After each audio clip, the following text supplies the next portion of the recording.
Good morning, good afternoon, good evening, hello creepy friends, welcome to Slams and Bobs, where we're going to do another vintage Thunderbirds review. Yay! I know you've been waiting a while. As I said before, I'm probably not going to do them every consecutive week because we only have so many episodes of this to go through. There's about 4 on each disc, 4 or 5, I'm not quite sure how many. And I don't want to run out too soon because beyond the 2 movies, I know there were some radio episodes and we have the possibility of 3 new episodes coming along. You may have heard about that via Super Mario Nation's Facebook page. It's also making things like the local news. Alistair Stewart favourited a tweet of mine. Yay! When I mentioned it was on ITV, which is how I knew about Alistair Stewart. I think it made Sky News earlier on. So if you don't know about it, do go and check it out on Super Mario Nation's Facebook page. I will post it down here if I do remember. I'm sorry. If I don't remember, stick a comment on this and I will add it in. I think I forgot last time to do that. Either way, we are so looking forward to the prospect of new puppet episodes. We have the CGI returning, I think in about maybe 8-9 weeks, something like that. I forget how long it's been since we had a CGI episode.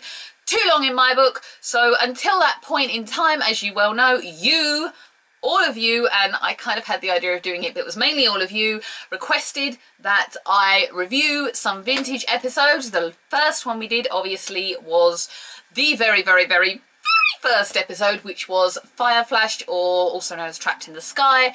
And this week, we had a toss-up between Attack of the Alligators and Danger Ocean Deep. I decided to go for Danger Ocean Deep. So Attack of the Alligators may come in another week's episode. Next time, I really want to do my favourite episode, which is the one where Alan is trapped, which is Move and You're Dead. That's the one I'm thinking of. That's the one I want to do this week. So Danger Ocean Deep. Danger Ocean Deep begins with Ocean Pioneer 1 exploding in the middle of the Atlantic. Yay! Or is it the Atlantic? No, it's the Atlantic or the Pacific. I've just watched this episode and I can't remember. Damn you, Nixie, for having a blonde brain. This is probably why Rogue is in my hair, because I have an excuse to have dumb moments. So Ocean Pioneer 1 explodes and it disappears and no one quite knows why at the time. We cut to the next, about 6 months later, Lady Penelope is on a dock. She's launching, or sort of christening, Ocean Pioneer 2 as they make their maiden voyage. She has also been placed there by Jeff to inspect the boat and inspect that nothing has been tampered with. I suppose obviously at this point they're considering the hood. He has no involvement in this. So when Penny reports back, there's no evidence of tampering, there's no evidence of anything. They just sit on standby basically, and in this time they get a distress call about a hospital, a typhoon's hit it. Off go Virgil, Gordon and Scott. Alan can't go because he's due for space duty. He gets his angry face on at that. Does anyone see that? Yes, father! Midway through, they contact base and suddenly there's all this interference and no one knows why. They're uncontactable or incontactable. I don't know which word that is. I'm supposed to know that. I'm a writer. That is me screwing up my life again. This causes Jeff to send Alan up early, 6 hours early, to relieve John, and so that Brains can take a recording of the interference and try and work out what it is. So in this time, of course, we've got Thunderbirds 1 and 2 coming back. They can contact each other in close proximity, but they cannot contact each other from far distances, and they cannot contact base verbally. The video comes up, but it's kind of like, it's basically, if you pause a video from the 80s, and it's the Michael McIntyre gig, it's like that. Brains listens to the recording and with the help of the Scott and Tintin works out that there is something called OD60 dumped in the ocean. This is in effect causing the interference in transmissions. This is also potentially fatal because Ocean Pioneer 2 is carrying Alsterine. Mix the two together, this is why Ocean Pioneer 1 died. With no way of actually being able to contact Ocean Pioneer 2, Thunderbirds launch. You have John and Scott and Virgil all voyaging off together. Flying, zooming at 1,000 miles an hour off together. and going to save them. At this point in time, Ocean Pioneer have realised that they're in danger. They can't contact base now that they're over the worst parts of the OD-60. Consequently, they have to shut all their shields because of radiation. Then they have to turn off their air so they're not poisoned. And this obviously causes the oxygen level to plummet. They're trying to contact international rescue, not knowing that they're already on the way. And they begin to pass out, which leaves them incredibly vulnerable. Thanks to Penny, she finds out that there is more than expected levels of OD-60 dumped various places. Luckily enough, John and Scott and Virgil arrive just in time, manage to revive and save the crew just as Ocean Pioneer 2 goes poof.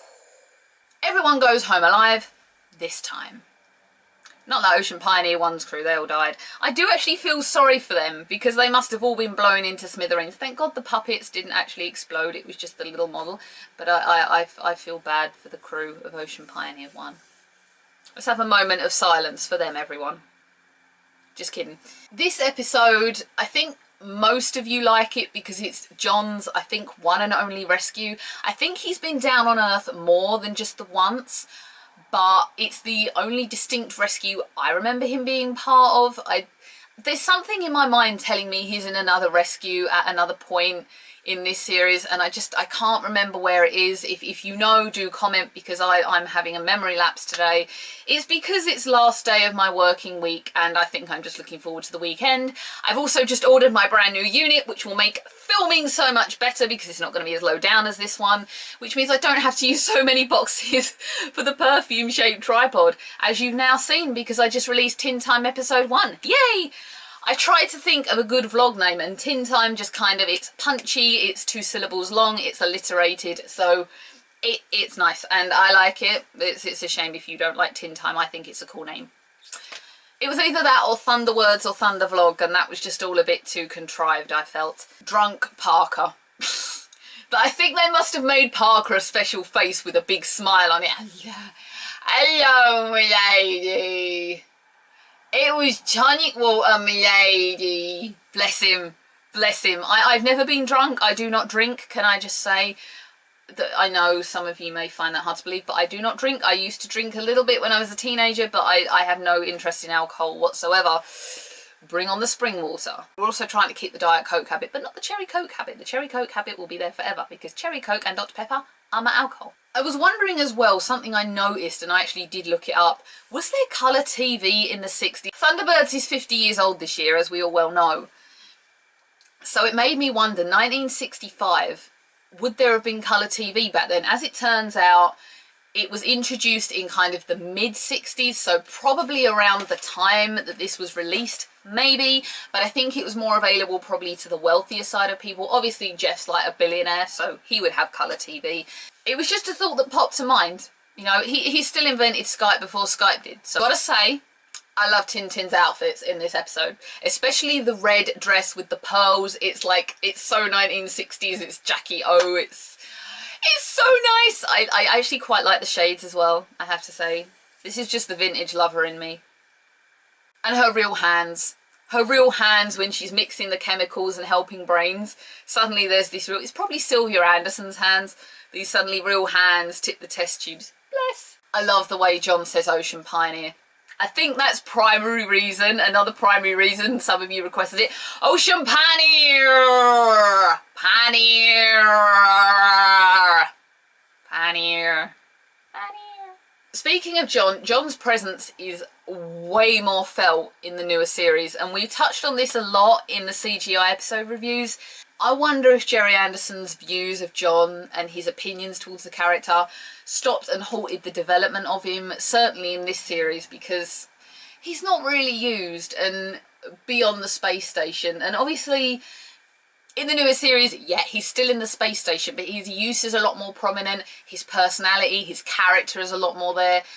And it's looking at the way that the new series has used John and sort of comparing it to this one, it almost feels a shame that he's not used. I think John is probably, in the newer series, one of the most developed characters, and maybe that is because we are kind of starved of him in this series. It's not a knock to the original in any way. all in all, great episode. Again, it's not an episode that we have to be in any way connected to the series to watch. We can just go, oh, that one will do, put it on. It's that easy. Back then, things were made that way. Obviously, as we said now, things have to have a beginning, a middle and an end, and a build-up point, and then a mid-season finale where we cut off and we're hanging on the edge waiting for February like Walking Dead always leaves us, you know. They're never going to get rid of the stigma of that. As I mentioned at the start, next episode I am determined to do Moving You're Dead because it is one of my favourite episodes and I've been dying to do it. I've been literally chomping at the bit to do it. You have a requested episode and it is the most requested episode. I will add that to the file. At the minute it's going to go probably 30, Moving You're Dead. I always try to say 30 seconds or 30 minutes till noon, and I know that's another episode, but it's not that one. Or 30 seconds to Mars, Jared Leto as the Joker. Come on! I found the most amazing version of the kill here on YouTube. It's got 2 members of 30 seconds and just this string group with violins. Oh, it just makes your heart melt. It is so amazingly perfect. Sometimes the acoustics, I feel, are actually better than the rock songs themselves. It's like the Pretty Reckless does some freaking awesome acoustic sessions. Just my call. Don't diss on the Pretty Reckless, okay? I love the Pretty Reckless. If you're going to say, oh, she was in Gossip Girl, well, Jared Leto was a bloody movie star before he made 30 seconds. What the hell's the difference? What, because Taylor's a girl? That's all it is. Starts and ends there. Had to get that off my chest. Thank you for watching this Thunderbirds review, everyone. I am glad to do them. I love doing this. I love doing this. I love meeting all of you. You are all my friends. I have 122 friends. That's more than Facebook. That is officially 1000% more than Facebook.